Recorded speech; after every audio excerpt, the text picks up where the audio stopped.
Hi friends, இன்னைக்கு இட்லி தோசை பணியாரத்துக்கு தகுந்த மாதிரி சூப்பரான ஒரு தக்காளி குழம்பு தான் பார்க்க போகிறோங்க. அதுவும் சொரக்காயை வச்சு கண்டிப்பாக இதை செஞ்சுருக்க மாட்டீங்க. இந்த வீடியோவை எண்டு வரைக்கும் பார்த்துட்டு கண்டிப்பாக நாளைக்கு உங்கள் வீட்டில் இதே மாதிரி நீங்கள் செஞ்சு பார்த்துட்டு எனக்கு கமெண்ட் பாக்ஸில் சொல்லுங்கள். அருமையான தக்காளி குழம்பு. இப்போ அதே சொரக்காயை வச்சு ஜூஸ், இது வந்து நான் வாரத்தில் ஒரு 3 நாள் எடுப்பேங்க. இதுவும் எப்படி போடலாங்கிறத பார்க்கலாங்க. இது எல்லாமே இன்னைக்கு நம்ம வீடியோவில் பார்க்க போகிறோம். அதுக்கு முன்னாடி இன்னைக்கு எல்லாம் சர்வ் பண்ணிக்கலாங்க. இன்னைக்கு ராகி தோசையும் இட்லியும் தாங்க இன்னைக்கு எங்கள் வீட்டில்.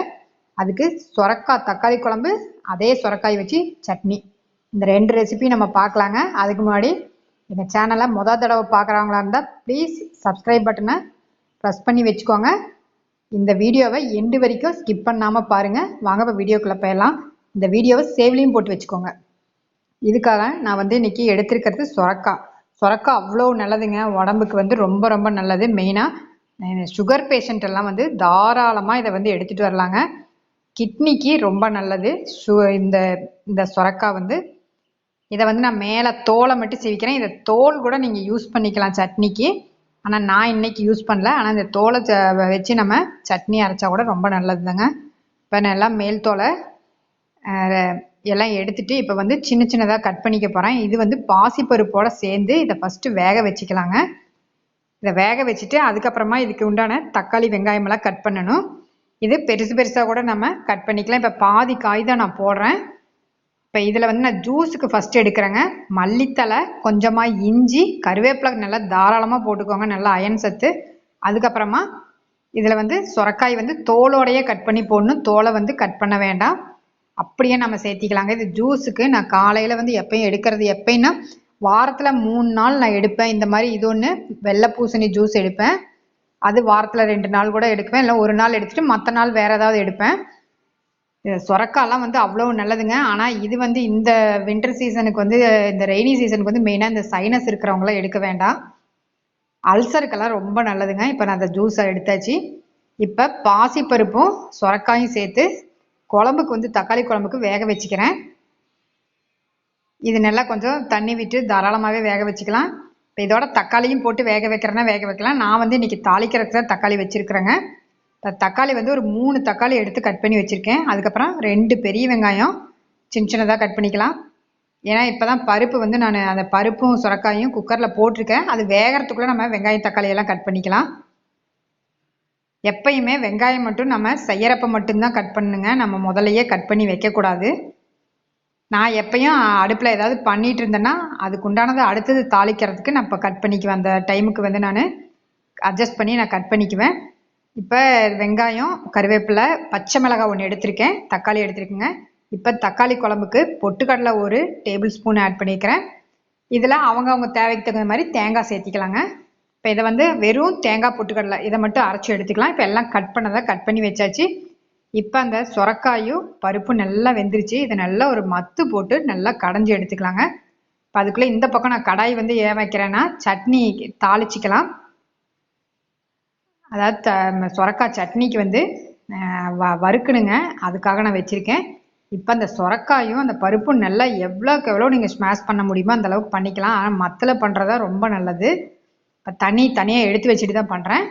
இப்போ அந்த சட்னிக்கு வந்து கடலைப்பருப்பு, உளுத்தம்பருப்பு, கொஞ்சமாக புளி, கொஞ்சம் மல்லி, அதுக்கப்புறம் பச்சை மிளகாய், காஞ்ச மிளகாய், சொரக்காய், தக்காளி, வெங்காயம், இவ்வளோதாங்க.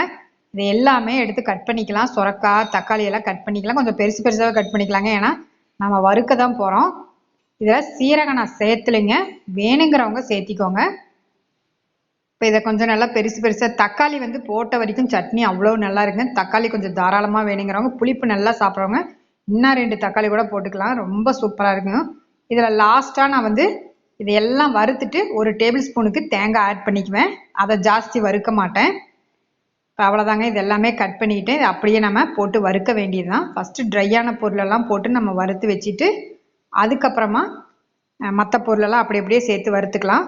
இந்த சட்னி ரொம்ப நல்லா இருக்குங்க. ஆக்சுவலாக நம்ம எங்கேயாவது ட்ராவல் பண்ணி போகிற மாதிரி இருந்தால் இந்த சட்னியெல்லாம் நம்ம தேங்காய் மட்டும் போடாமல் இந்த சொரக்காய் போட்டு எடுத்துகிட்டு போகலாங்க. அவ்வளோ நல்லது. குழந்தைங்களுக்கெல்லாம் மெயினாக கொடுக்கலாங்க. அது இந்த சீசனில் எல்லாம் குழந்தைங்களுக்கெல்லாம் தாராளமாக கொடுக்கலாம். இப்போ இதில் எல்லாமே ஒவ்வொன்றா நான் ஆட் பண்ணிக்கிறேன். இதுக்கு கொஞ்சம் தாராளமாக ஆயில் விட்டுக்கோங்க. இது வந்து நல்லா அந்த சொரக்காய் வேகணும் அந்த ஆயில்லையே. அப்போ தான் வந்து சட்னி வந்து சீக்கிரமும் கெட்டு போகாது, டேஸ்ட்டும் ரொம்ப நல்லாயிருக்கும். அதனால் இது கொஞ்சம் தாராளமாக அந்த காய் வேகிற அளவு தண்ணி விட்டுக்கலாம். இது வந்து தண்ணி வந்து நம்ம எண்ணெய் விட்டுக்கலாங்க, தண்ணியெல்லாம் தொளிக்கணுங்கிற அவசியம் இல்லை. இப்போ நல்லா ஆயில்லையே இது நல்லா வறுத்துக்கலாம். கொஞ்ச நேரம் ஒரு தட்டு போட்டு மூடி கூட வச்சிடலாங்க. நம்ம சிம்மில் வச்சுட்டு நல்லா அந்த காய் வெங்காயம் தக்காளி எல்லாமே நல்லா வெந்து வந்துடும். ஒரு தட்டு போட்டு மூடி வச்சுட்டு அதுக்கப்புறமா ஆற விட்டு அரைச்சி எடுத்துக்கலாம். இந்த சட்னி பணியாரத்துக்கு நல்லா தாளிச்ச பணியாரத்துக்குலாம் இந்த சட்னி அவ்வளோ நல்லாயிருக்கும். அதுக்கப்புறம் ஆனியன் தோசைக்கு அதாவது ஊத்தாப்பத்துக்கு இது ரொம்ப நல்லா இருக்குங்க இந்த சட்னி. அவ்வளோதான் வறுத்தாச்சு. இப்போ லாஸ்ட்டாக அடுப்பை ஆஃப் பண்ணிட்டு தான் நான் தேங்காய் துருவல் ஆட் பண்ணுறேன். இதை அப்படியே ஆற வச்சு மிக்சி ஜாரில் உப்பு மட்டும் போட்டு அரைச்சி எடுத்துக்கலாங்க. இதில் கருவேப்பிலையும் ஆட் பண்ணியிருக்கிறேன். இதில் நீங்கள் மல்லித்தலை வேணுன்னா கூட நீங்கள் ஆட் பண்ணிக்கலாம், அதுவும் டேஸ்ட் நல்லாயிருக்கும். இப்போ அடுத்தது குழம்புக்கு தாளிக்கிறதுக்கு கடுகு கடலைப்பருப்பு போட்டு தாளிச்சிட்டு இப்போ வெங்காயம் பச்சை மிளகாய் நான் ஆட் பண்ணுறேங்க. இது வந்து தக்காளி குழம்புக்கு பண்ணுறேன், தாளிக்கிறேன். இப்போ இதுலேயே தக்காளி வெங்காயம் பச்சை மிளகாய் தக்காளி கருவேப்பிலை ஏற்கனவே கடுகு நல்லா பொரிஞ்சிருச்சு. இப்போ இது எல்லாமே நல்லா அந்த வெங்காயம் தக்காளி வேகிறதுக்காக கொஞ்சம் உப்பு சேர்த்திட்டேன் பாருங்கள், நல்லா கொலைய வெந்துருச்சு. இப்போ இதில் காரத்துக்கு மிளகாத்தூள் சேர்த்துறேன், கொஞ்சமாக மஞ்சத்தூள். இது நல்லா அந்த பச்சை வாசனை போக கொஞ்சம் தண்ணி விட்டு வேகிட்டுங்க. ஏன்னா அந்த மசாலா அந்த மிளகாத்தூள் வாசனைலாம் போகணும், அந்த பச்சை வாசம். அதுக்கப்புறமா நல்லா வெந்ததுக்கப்புறமா இப்போ நல்லா அந்த குக்கரில் கடைஞ்சி வச்ச பருப்பு அந்த சுரக்காயும் இதோட சேர்த்து கொஞ்சம் தாராளமாக தண்ணி விட்டுக்கலாம். இந்த டைமில் உப்பு காரம் எல்லாமே செக் பண்ணிக்கலாம். அந்த சைடு நான் இட்லி ஊற்றி வச்சிட்டேன். ஏன்னா அது டிஃபன் வந்து சட்னி ரெடி ஆயிடுச்சு. இப்போ தக்காளி குழம்பு ரெடி ஆகிறதுக்குள்ளே இட்லி ரெடி ஆயிரும். எங்கள் வீட்டில் இன்றைக்கி இதுதான் பிரேக்ஃபாஸ்ட்டு. அதுக்கப்புறமா முந்தின நாள் கொஞ்சம் மாவு வந்து ராகி மாவு மிச்சம் ஆயிருந்தது, அதுலேயும் தோசை ஊற்றிக்க போகிறேன். அவ்வளோதாங்க. இந்த குழம்பு கண்டிப்பாக நீங்கள் ட்ரை பண்ணி பாருங்கள், எல்லாருக்குமே ரொம்ப பிடிக்கும். அதுக்குள்ளே சட்னி வந்து அரைச்சி எடுத்துக்கலாம். ஏன்னா குழம்பு தாளிக்கி விட்டு இட்லியும் வெந்துக்கிட்டு இருக்குது. இதை இந்த டைமில் சட்னியை வந்து அரைச்சி எடுத்து இதுக்கு ஒரு தாளிப்பு கொடுத்துடலாம். இதுக்கு வந்து ரொம்ப தண்ணி விடணுங்கிற அவசியம் இல்லைங்க, கொஞ்சமாக தண்ணி விட்டாவே போதும். ரொம்ப சூப்பராக இருக்குது இந்த சட்னி. ஏன்னா சொரக்காய் பொரியல் வந்து சாப்பிட பிடிக்காதுன்னு நினைக்கிறவங்க இந்த மாதிரி நீங்கள் தாராளமாக எடுத்துக்கலாங்க. அது இந்த டிஃபனுக்கு இந்த மாதிரி எடுத்துக்கலாம், ரொம்ப நல்லாயிருக்கும். நல்லா இதை வந்து கலந்து தாளிப்பு கொடுத்துட்டு இதை கலந்து விட்டுக்கலாம். அவ்வளோதாங்க, சட்னி ரெடி ஆயிடுச்சு. இப்போ தக்காளி குழம்பும் பார்க்கலாங்க. தக்காளி குழம்பு ரெடி ஆயிரும். இன்றைக்கி சூப்பரான ஒரு பிரேக்ஃபாஸ்ட் எங்கள் வீட்டில். எல்லாருமே எடுக்கலாங்க இதை தாராளமாக. எல்லாருமே கண்டிப்பாக இதை நீங்கள் ட்ரை பண்ணி பார்த்துட்டு எனக்கு கமெண்ட் பாக்ஸில்